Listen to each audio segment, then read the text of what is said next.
गायत्री परिवार के परिजन, मैं आप सबको नमन, वंदन और बहुत बहुत अभिनंदन करती हूँ।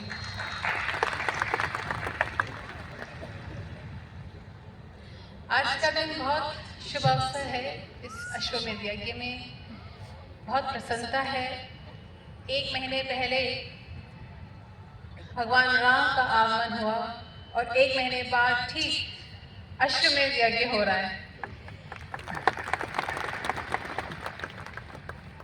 हम सब यहाँ एकजुट एकत्रित होकर परमात्मा को याद कर रहे हैं, अनुष्ठान कर रहे हैं और बड़ी प्रसन्नता है। सब एकजुट होकर सारी श्रेष्ठ आत्माएं एक साथ एकत्रित होकर वो यज्ञ अनुष्ठान कर रही हैं, राष्ट्र के जागरण के लिए, इस देव संस्कृति को बढ़ाने के लिए, इस समस्याओं को, विकृतियों को मिटाने के लिए, बुराइयों को मिटाने के लिए, एक स्वच्छ वातावरण लाने के लिए अश्वमेध यज्ञ हो रहा है।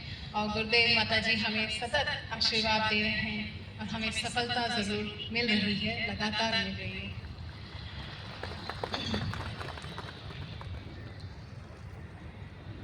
एक बार आप सभी से अनुरोध करूंगी, कमर सीधी करके मेरे साथ साथ गायत्री महामंत्र का सत्स्वर उच्चारण करें।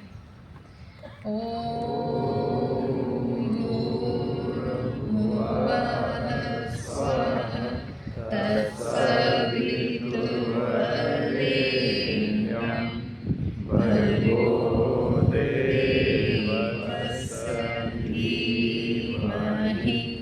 धियो यो नः प्रचोदयात्।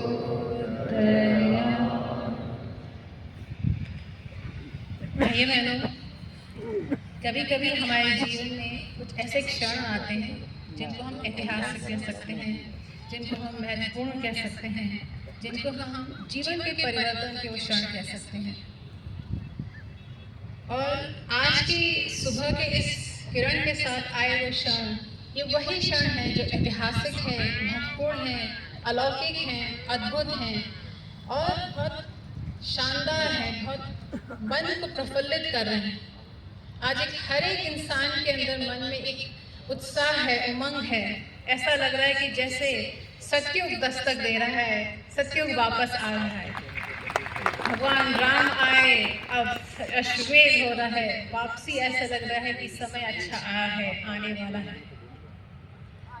तो भाई बहनों, आज आप न रह के बल्कि आपके जो व्यक्तित्व का जो कण है, आपकी चेतना का वो हर एक हिस्सा गुरु को समर्पित, उस सत्ता को समर्पित है, उस महानता को समर्पित है। और आज उस स्वामी आप बन जाएंगे उन सारी विभूतियों के, जिसको एक गुरु और शिष्य का संबंध कहलाया जाता है। तो मित्रों, आज के अश्वमेध यज्ञ में जो शुरुआत हुई है बेहद अच्छी, बहुत बढ़िया। और बस भगवान से यही प्रार्थना है कि हम ऐसे ही आने वाले अनेकों अश्वमेध यज्ञ होते रहें और उसमें भाग लेते रहें और इस वातावरण को सुधार सकें, अच्छा कर सकें। ये हमारी इच्छा होनी चाहिए, संकल्प होना चाहिए। तो मित्रों, कभी कभी जब कोई समस्या घर के दायरे से बाहर निकलकर विश्वव्यापी बन जाती है, तो समस्त मानव जाति ही नहीं बल्कि समस्त प्राणी जाति भी समूल नाश की ओर आगे बढ़ती है। तब इस धरती पर ऋषि मनीषी अवतारी शक्ति के रूप में अवतरित होकर तात्कालिक परिस्थितियों के अनुसार समाधान खोजते हैं और इस संकट से मुक्ति दिलाते हैं। तो ये युगों युगों से इतिहास चला रहा है। वर्तमान युग में जब आप देखें तो मनुष्य की जो सोच है बहुत विकृत हो चुकी है। तो उसी का परिणाम है कि आज समस्त मानव जाति ही नहीं बल्कि प्राणी जगत भी विनाश की ओर अग्रसर हो रहा है। तो इस समस्या के समाधान के लिए परम पूज्य गुरुदेव ने युग निर्माण योजना बनाई। युग निर्माण योजना के माध्यम से उन्होंने विचार क्रांति अभियान का सूत्रपात किया और युग निर्माण योजना के अंतर्गत उन्होंने सप्तसूत्री आंदोलन का सूत्रपात किया। कालांतर में इन्हीं सप्तसूत्री आंदोलन को संक्षिप्त करके सप्तसूत्री रचनात्मक कार्यक्रम के रूप में हम सबके सामने रखा। ये आंदोलन हम सभी जानते हैं कौन कौन से हैं। वृक्षारोपण आंदोलन है, साधना आंदोलन है, शिक्षा आंदोलन है, नारी जागरण आंदोलन है, स्वावलंबन आंदोलन है। ये सब आंदोलन उन्होंने हम सबके सामने रखे। तो पूज्य गुरुदेव का कथन था कि यूं तो दुनिया में बहुत सारे आंदोलन हैं और सबका अपना अपना महत्व है, लेकिन यदि इन आंदोलनों का हम निरीक्षण परीक्षण करें तो हम देखेंगे कि इनका प्रभाव केवल एक क्षेत्र विशेष या किसी एक वर्ग विशेष या किसी एक समाज किसी एक पक्ष तक सीमित है। लेकिन नारी जागरण आंदोलन एक ऐसा आंदोलन है जिसमें जीवन की सारी समस्याओं का समावेश उसमें है। जन जन से इसका प्रगाढ़ संबंध है, इसलिए इसको सार्वजनिक या सार्वभौम भी कहा जा सकता है। और तो और इसके साथ अवांछितों का समाधान भी जुड़ा है और जो कि उज्जवल भविष्य का महानतम आधार है। पूज्य गुरुदेव कहते हैं कि यदि हम एक किसी आंदोलन नारी जागरण आंदोलन को पूरी संकल्प के साथ निष्ठा के साथ पूर्ण करें तो बाकी जो आंदोलन है वो स्वतः पूर्ण होते चले जाएंगे।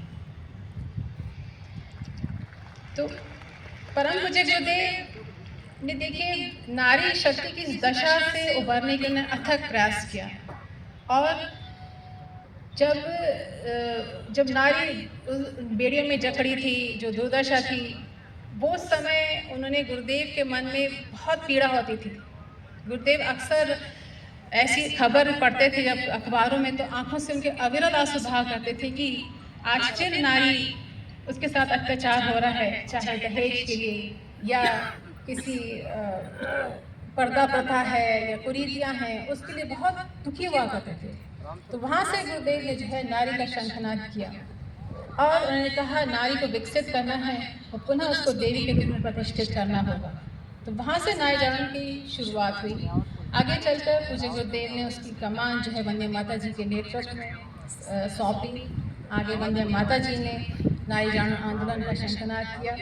वंदे माता जी जब आगरा से आवलखेड़ा आई थी, तो जब उन्होंने भी ये स्थिति देखी कि वाकई नारी की स्थिति बहुत खराब है, अशिक्षा के देर के नीचे परिवारों को टूटते देखा और पर्दा प्रथा से लेके अंधविश्वास से लेके अनेकों कुरीतियाँ थी।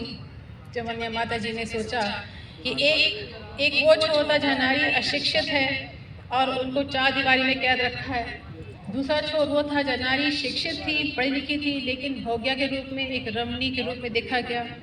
वंदे माता ने सोचा इसका बीच का छोर क्या होना चाहिए, रास्ता क्या होना चाहिए। वहाँ से उन्होंने जो है नारी जागरण आंदोलन की शुरुआत करी। नारी जागरण आंदोलन का उद्देश्य यही था कि नारियाँ जागें, अपने पैरों पे खड़ी हों और शिक्षित हों, पुरुषों से कंधे मिला कर चलें और अपनी संस्कृति को ना भूलें। तो आज जो हम जिस नारी जागरण के वट वृक्ष के नीचे बैठे हैं, इतने विशाल काय जो वट वृक्ष, जो नारियां आज खुलकर काम कर रही हैं, गायत्री परिवार की बहनें, हम देख सकते हैं ये वंदे माता जी का ही पुरुषार्थ था। तो इस तरह से भाइयों बहनों नारी जागरण आंदोलन की शुरुआत हुई और निरंतर मैं सभी बहनों से कहेंगे हम उनकी जो वंदे माता जी का जो मार्गदर्शन है आगे बढ़ाते चले जाएं और जो परिवर्तन लाना है उसको संकल्पित होकर आगे बढ़ते चले जाएं। तो मित्रों, भारतीय संस्कृति का जो आधार स्तंभ है वो भारतीय नारी है। भारतीय नारियों ने भी देखिए अपने प्राणों को गंवाने के बाद भी भारतीय संस्कृति के पावन प्रभाव को अविरल एवं अक्षुण्ण बना के रखा है। और भारतीय संस्कृति ने देखिए भारतीय नारी को एक देवी के समान स्थान दिया। अब देखिए धरती माता से लेकर भारत माता के रूप में या गंगा से लेकर माँ गायत्री के रूप में सामाजिक परिवेश के प्रत्येक क्षेत्र में भारतीय नारी के आदर्श को जन सामान्य के रूप में रखा। भारत जैसे अकेला राष्ट्र है, मैं जरूर कहूँगी भारत ये संभवतः एक अकेला राष्ट्र है जहाँ नारी को देवी के समान स्थान दिया जाता है। आप देखिए जब हम देवी देवता के नाम लेते हैं सबसे पहले देवी का नाम आता है। राधे श्याम, सीताराम, गौरी शंकर, सबसे पहले देवी को पूजा जाता है, एक सम्मान दिया जाता है, पूजनीय माना जाता है। मैं सोचती हूँ और कोई ऐसा देश नहीं जहाँ पे भारतीय नारी को इतना सम्मान और पूजनीय माना जाता है। जो भी हम शुभ कार्य करते हैं तो हम उसकी शुरुआत माँ सरस्वती से करते हैं। जब हमारे घर कन्या का जन्म होता है हम कहते हैं हमारे घर देवी आई है, दुर्गा माता आई है। और जब कोई भी कार्य हम करते हैं सबसे पहले